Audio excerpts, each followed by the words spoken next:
Hello BookTube, James here. Not in a not doing a creative video today.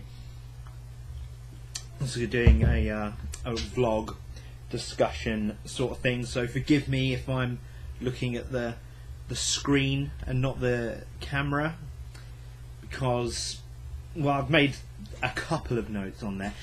This video I'm going to be talking about problematic books and what I'm going to be calling the literary echo chamber, because I couldn't sound more pretentious if I tried.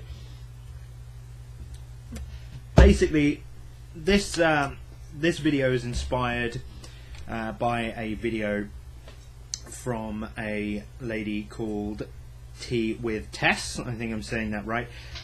It was a very good video, brilliant video. It was discussing an issue. This is about 3 weeks old, this video, so it's a timely response. But basically, she was discussing this issue where a bunch of people had gone on to Goodreads for this book that isn't out. It's not out yet. No one's read it. There's no, as far as I know, there's not been any arcs or anything reviewed. But it's a book called Ramona Blue. I think that's right. Ramona Blue, something like that. Basically, it's about a girl who identifies as a lesbian and then falls in love with a man, or starts having feelings for a boy, or whatever, something like that. So basically, a lot of people went and rated it 1 star on Goodreads. If you want to know more about that situation, I recommend going and watching Tess's video, because it was very good, and I don't want to tread over the same ground that she did, because there's not much point in me doing that. It doesn't really add much to the conversation. I don't have a whole lot to say on that specific book and that specific issue. I understand why people are upset by the book. I know, obviously, I understand their point of view, and that sort of leads me on to what I wanted to talk about, which is the way that problematic books are treated by the community, or books that are viewed to be problematic. Because basically, where a book is sort of deemed problematic by a community, and then they've gone to it and they've downvoted it and they've bad-mouthed the author, they've recommended people don't read it, whatever, really sort of just trashing this book, not because they've read it, but just because they disagree with the message that they think is in the book. I think this is very negative and very cowardly. I'm gonna be bold enough to say cowardly.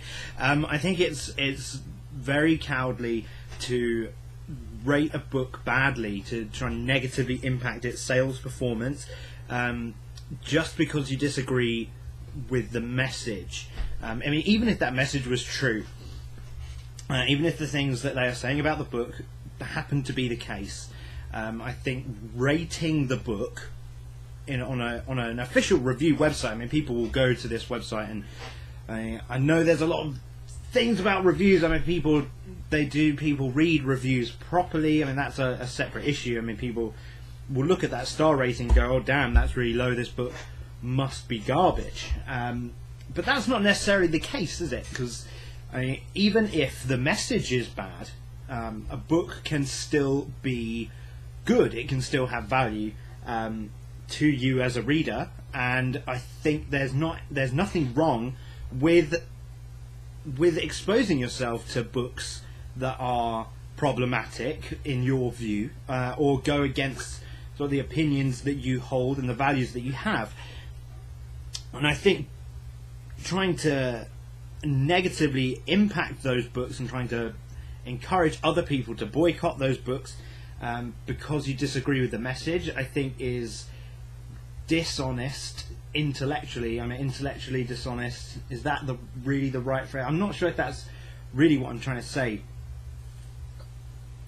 but I think what I mean is that doing that is going to stifle your reading experience and encourage you to live in this world where everything you read and everything you experience 100% matches up with what you believe in, that can lead to obviously the reinforcement of your held beliefs, and that is absolutely fine. I think that is everyone's personal choice. If you have strongly held beliefs and you want to only read books that match those beliefs, you are welcome to do so. You can live in whatever world you want, but I think it's sad, and it's I'll say it again, it's cowardly. I mean, to know that a book, if you knew a book disagreed with your opinion, would you boycott that book, or would you avoid trying to read that book for the simple fact that it didn't agree with what you were saying? Even if it was a really well written book, even if it was a classic book, I mean, a lot of people liked and was a cornerstone of its genre, anything like that. If it was a really well critically received book, would you not read it because it disagreed with what you believed in? If your answer is yes, I think that's unfortunate. I respect your reasons for maybe doing that. I don't know. Obviously, I would love if that is the sort. If you've ever done that in the past, I would love to know why. Because I personally think one of the biggest things in literature that is really valuable and really important is the way that you can expose yourself to other people's points of view and opinions and beliefs that you don't necessarily hold or agree with. I read a book this year called Starship Troopers, which is a sci-fi novel. It's a classic sci-fi novel. It's one of the sort of grandfathers of science fiction. Robert Heinlein wrote that book a long time ago. Can't remember the year now. There's a movie of it, so if you don't like reading, I don't know why you're watching this, but basically that book, I knew it was going to be like this going in. That book is about a futuristic society that really has a strong leaning on military service, and the big theme throughout the book is how military service and service to your nation is the highest form of expressing your love for your nation, or like defending your nation basically makes you superior to people that will not do that. I disagree with that philosophy. I think it's the politics of that book are very right wing. I'm much more left leaning than that. I don't believe everyone should be forced to do military service in order to vote. Let's put it that way. But I rated that book 5 stars on Goodreads, and the reason why is because the characters were good, the story was good, the novel was told in a unique way that I've not come across it before, like that kind of style, and it impressed me. I really enjoyed reading that book, even though I fundamentally disagreed with the core premise of the book. And I think that I'm perfectly able to enjoy a book whilst disagreeing with it, because I am quite secure in how I feel and how I understand the world and my views. I am therefore not adverse to seeing other people's opinions and thoughts on the world and the way that things should go, and I think that is how you have discussion. It's a dialectic. Going to bring out the old sociology degree for a minute. If you just brush the dust off that one. There was a thinker, I think he was a philosopher, I don't know, long time ago. I did my degree. It's called Hegel, and you may have heard of him, maybe not, I don't know. But he had a concept called dialectics, which basically said that a hypothesis and an antithesis come together to create a synthesis. It's basically a clash of ideas will be discussed and a middle ground will be formed, and that's how you advance society in Hegel's view. Now, I think if you have your hypothesis, that's the way you view the world, and you deliberately avoid and discourage anybody from coming out with an antithesis, you are stifling conversation and you are stifling your ability to progress intellectually. I think if you open yourself up to different beliefs and views, you can advance your own understanding, your own opinions. I think you can be definitely shaped and influenced by opposing views, and it's not always in a bad way. Like, you're not gonna, like, I'm not gonna wake up tomorrow and read Donald Trump's autobiography. If I did, fine. Yeah. So if I read Trump's autobiography, would I immediately become a Trump supporter? Probably not. But would I understand what he's trying to say, and would I potentially look at his views, incorporate them into my own, and advance my understanding of society in the way it is? Maybe I would, maybe I wouldn't, maybe I would disagree with it, maybe I wouldn't. But if I never read it, because I fundamentally think I'm going to disagree with it, I'll never know, will I? And that's the point, that's the problem. If you start discouraging alternative voices and alternative opinions before they have a chance to really be heard, if you never hear those voices, you will never know what it is you're shouting down. If you're going to shout down something, giving it 1 stars on Goodreads, blah blah blah, saying this book is garbage, I'll never read this book because this, that and the other, it disagrees with me politically, morally, philosophically, whatever, you'll never know really if you might have enjoyed that writer's storytelling, or if you like the way they put words together, or maybe they approach the ideas in a way you hadn't thought of before. You can't know that until you try to read the book, and that is a huge problem. It's a huge problem, especially when it comes to books that are labelled as problematic. Because what does that mean? There are going to be people that say there's all sorts of topics, like you can't write a book about slavery or where people own slaves because slavery is wrong. Yes, slavery is wrong. I don't think there's ever going to be a book that comes out and goes, actually, yeah, you know what, slavery, that was pretty good. Like, you're never going to have your opinion swayed to that. But there's so many interesting stories that could be told around that subject that you would never experience if you just said, oh no, well, slavery is wrong, isn't it?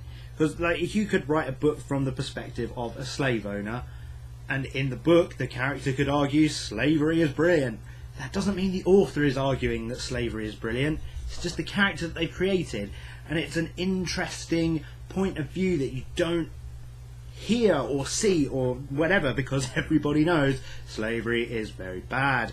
I don't know, maybe I'm going off topic and rambling, I don't know, it's been a long day. Obviously I'm drinking. But yeah, I mean, I think that's really all I wanted to say. Like, if you want to expand your reading, I've heard a lot on BookTube recently about people saying they want to expand their reading and diversify their reading more diverse books.